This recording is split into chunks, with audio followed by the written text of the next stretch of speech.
In a distant galaxy, far beyond the reaches of Earth, on the planet of Rhydon, a unique culture governed by ancient laws and customs flourished. Rhydon was known for its many moons, its skies filled with shimmering lights that danced like spirits, and its people, the Rhydonians, who were a proud and noble race with deep traditions.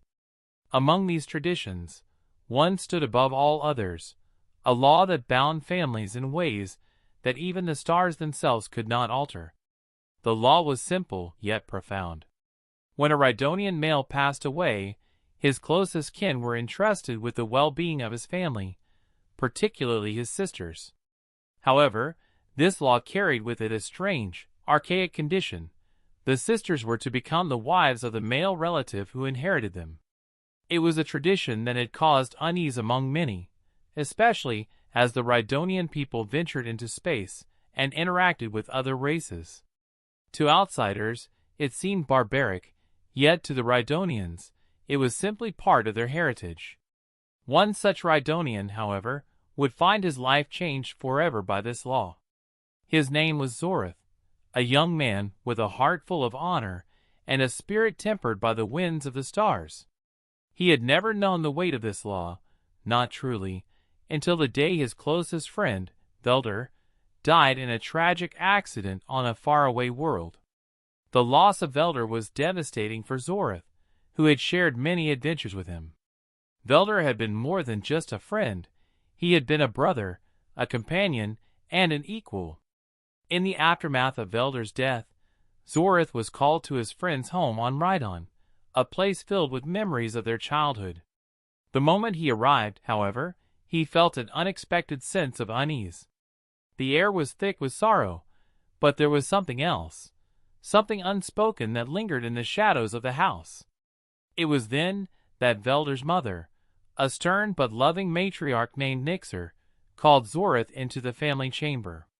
Nixer was a woman of great stature, not just physically, but in terms of her influence in Rhydon society. She greeted Zorith with a solemn bow, her eyes filled with both grief and something else, something that Zorith couldn't quite place. "Zorith," she began, her voice steady yet laden with emotion, "I have called you here for a purpose. You see, according to the ancient laws of Rhydon, when a man of our family passes, his closest kin must assume responsibility for his sisters. As Velder's closest friend, the burden now falls to you." Zorith blinked, the weight of her words sinking in. I don't understand. Velder has sisters? Why haven't I heard of them before?" Nixer's eyes darkened, and she motioned for Zorith to sit. "You have known of Velder's family, but there was much that was kept from you, kept from us all. Velder's sisters were never meant to be part of the world you and he shared. They are not like us, Zorith.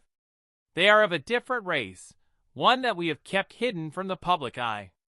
They are of the Gyrics, an ancient people from the moon of Asia. They are unlike any Rhydonian woman, yet the law binds them to us." Zorith was stunned. The Gyrics were a race of beings known for their beauty, their wisdom, and their strange, almost mystical powers.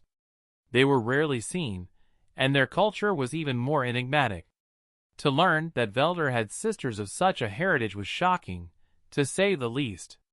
But what truly left him speechless was the implication of the law Nixer had mentioned, the law that bound him to Velder's sisters.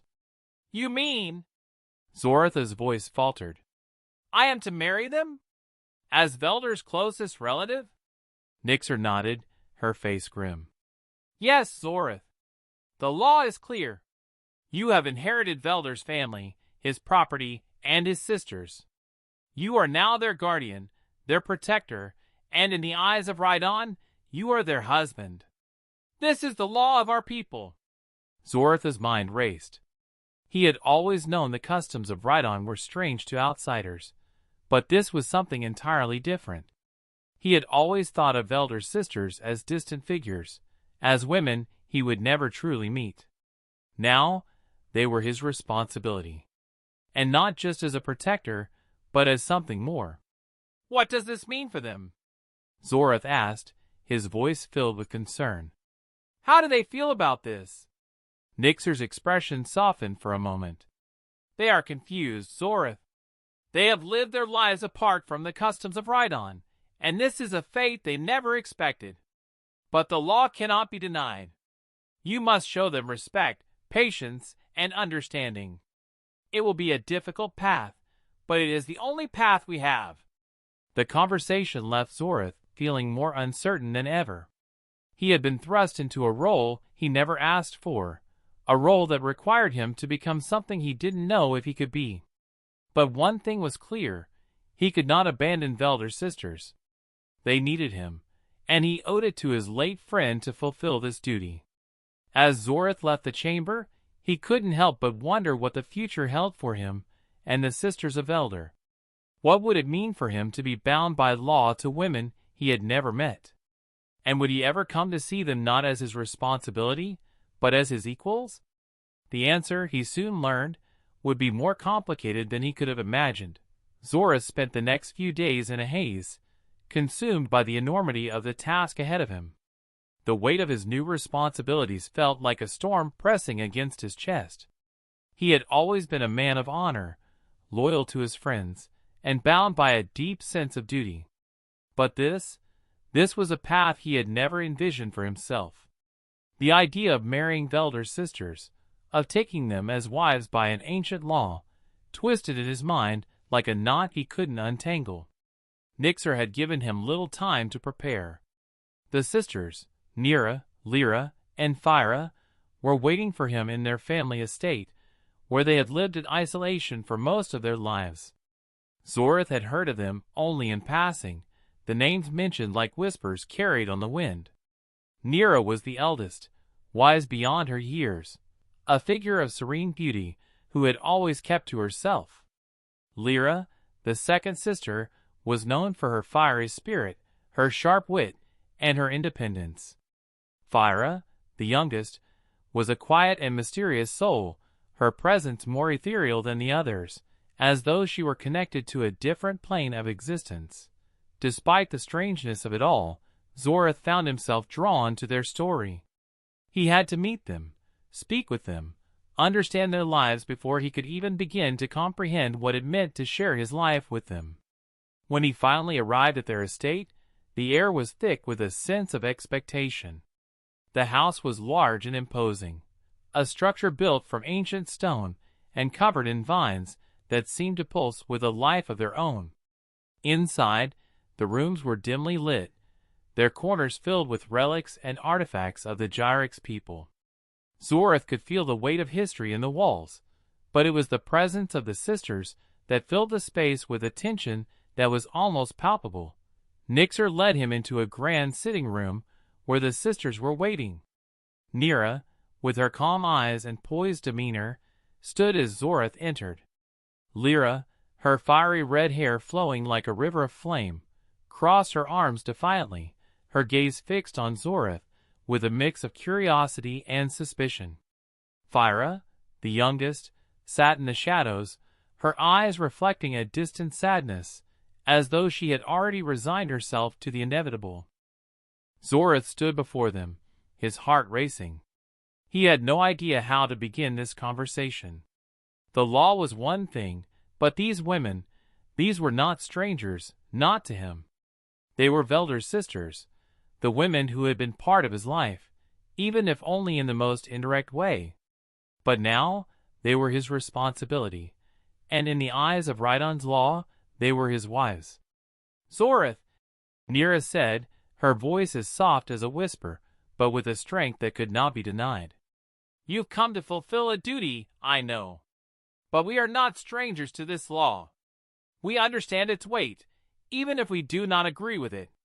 Lyra's voice cut in, sharp and filled with defiance. "You think you can just come in here and claim us because of some law? You think we will accept you as our husband without question?" Zorith felt a surge of guilt and confusion. He hadn't come to force anything upon them. He didn't want to be their husband, not in the way the law demanded. But the law was clear, and he could not deny it. "I don't want to force anything on you," Zorith said, his voice steady despite the turmoil within him. I am not here because of what the law demands. I am here because of Velder.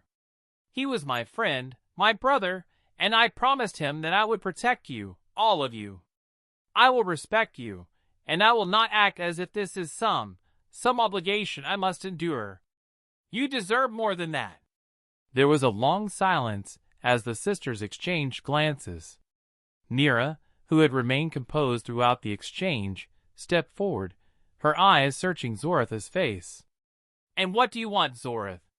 What do you hope to find in us, when we are bound to you by nothing more than the law? Zoratha's heart sank. I don't know, he admitted. I don't know what I'm supposed to do. But I can promise you this, I will never force you into something you don't want. This will not be easy for any of us. But we can figure it out together. Lyra scoffed but said nothing more, her arms still crossed.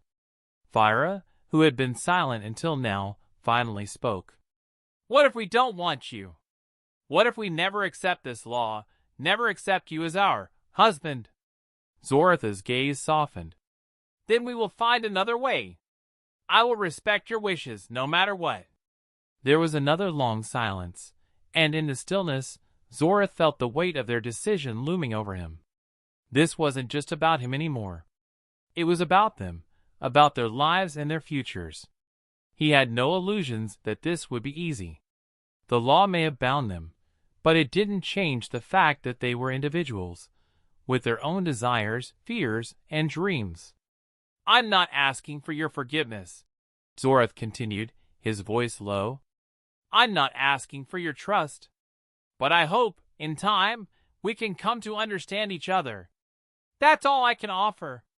It was Nira who broke the silence again, her voice gentle but firm. We will need time, Zorath. Time to accept what has been thrust upon us. But for now, we will honor Velder's wishes. We will give you that. The conversation didn't end with an immediate resolution. Instead, it left Zorath with more questions than answers. But one thing was clear, his journey with Velder's sisters had only just begun. As the days turned into weeks, Zorath spent more time with each of the sisters. With Nira, he found a quiet wisdom, a woman who had seen much and carried the burden of the law on her shoulders with grace. She was calm, measured, and kind, but there was a sadness in her eyes, a longing for something more than what the law had dictated. Lyra, on the other hand, was a storm. She was angry, fierce, and determined not to bend to tradition. She challenged Zorath at every turn, testing his patience, his honor, and his resolve. But beneath the anger, Zorath saw something else, a vulnerability, a fear of being trapped by a life she had not chosen. Fyra remained distant, quiet, always watching from the shadows. She seemed to be caught between two worlds, neither fully present in the one she was born into nor in the life that had been forced upon her. Zorath found himself drawn to her in a way that he couldn't explain, as though her silence held secrets that only he could understand. The law had bound them together, but the journey of finding love, respect, and understanding was one that none of them could have anticipated. Zorath, the man who had inherited his alien friend's sisters, was no longer just fulfilling a duty. He was discovering a new world, one where loyalty, family, and love were tested in ways he never imagined. As time passed, Zorath found himself entangled in a life he had never envisioned. The sisters, though bound to him by law, were far from simple figures to be controlled by tradition. Each of them was unique, with her own dreams, desires, and struggles.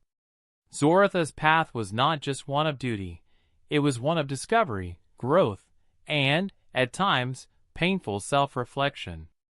The tension that had marked their first meetings began to ease, but it was replaced by a subtle kind of complexity. The law may have bound them together, but they had not forgotten their identities, nor their autonomy. They were not slaves to custom. They were women with voices that needed to be heard. In the days that followed, Zorath grew closer to each sister, yet the relationships were always strained by the oppressive weight of their situation. Nira, the eldest, was a woman of deep thought and serene strength.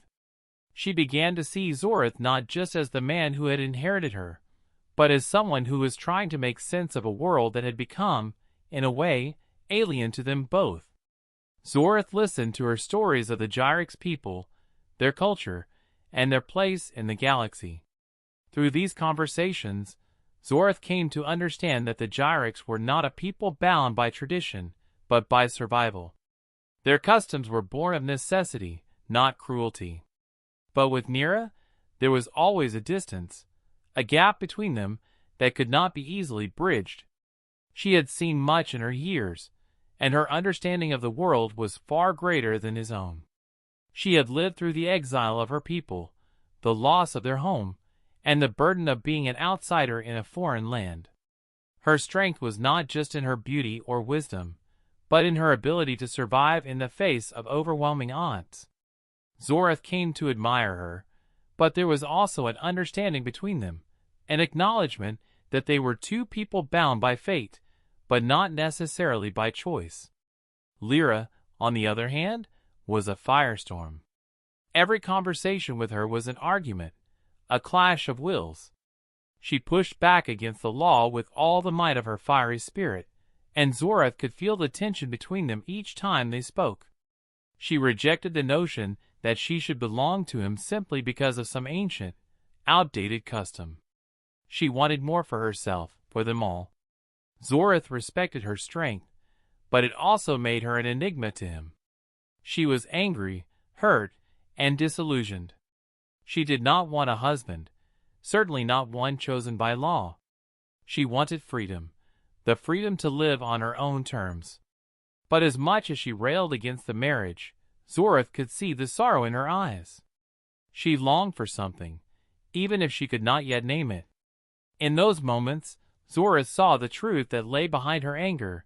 She was afraid. Afraid of being trapped, afraid of being forced into a life she didn't want. Zorith didn't have the answer she sought, but he could offer something, a willingness to listen, to be patient. It was Fyra who remained the most distant. The youngest of the three, she often retreated into herself, her eyes gazing into the distance, as though searching for something far beyond the walls of their home. Zorith often found her alone, sitting in the shadows, her presence ethereal, almost otherworldly. She spoke little, but when she did, her words were often profound, as if she were tapping into some ancient wisdom that Zorith could not understand. It was in Fyra that Zorith saw the greatest mystery, the deepest connection to the Gyrics people. But that connection was a burden as much as a gift. Fyra seemed to carry the weight of both her people's past and the expectations placed on her as the youngest sister. One evening, as Zorith sat with Fyra in the garden, the moonlight casting long shadows across the ground, she spoke to him for the first time in days. "Do you ever wonder," she asked softly, her voice like the rustling of leaves in the wind, "if we are all prisoners of this law? Or if it is just another way for the galaxy to tell us we do not have a choice?" Zorith looked at her, his gaze softening. "I wonder every day." Fyra's eyes met his, and for a moment he could see a flicker of something, an understanding that transcended their circumstances. "Then maybe," she said, "it is not the law that needs to change, but us. Maybe we need to learn how to break free from it together." Those words lingered in Zorith's mind long after Fyra had disappeared back into the shadows. What did freedom look like for them? How could they break free from the constraints of a law that had governed their lives for so long? The idea of rebellion against such an ancient and powerful tradition was daunting, but perhaps Fyra was right. Perhaps the law was not the greatest force at play here. Perhaps, in the end, it was their own will to choose their futures that would determine their path. In the weeks that followed, Zorith found himself growing more attuned to the nuances of his relationship with each of the sisters. They were not his wives, not yet, and perhaps never in the way the law demanded. They were his equals, and he would not treat them any differently. As he spent more time with them, the boundaries between them seemed to blur. There was a growing sense of camaraderie, of shared purpose, that began to overshadow the tension of their initial meetings. One day, as the sun set on the distant horizon, painting the sky in shades of red and purple, Zorath gathered the sisters together. He had something to say, something he had been thinking about for weeks. "We can't keep living this way," he said, his voice steady but filled with emotion. "The law binds us, yes, but it does not define us. We are more than this, more than what is expected of us. I want to be a husband to you, yes, but I want to be more than that. I want to be your partner. I want us to choose this together."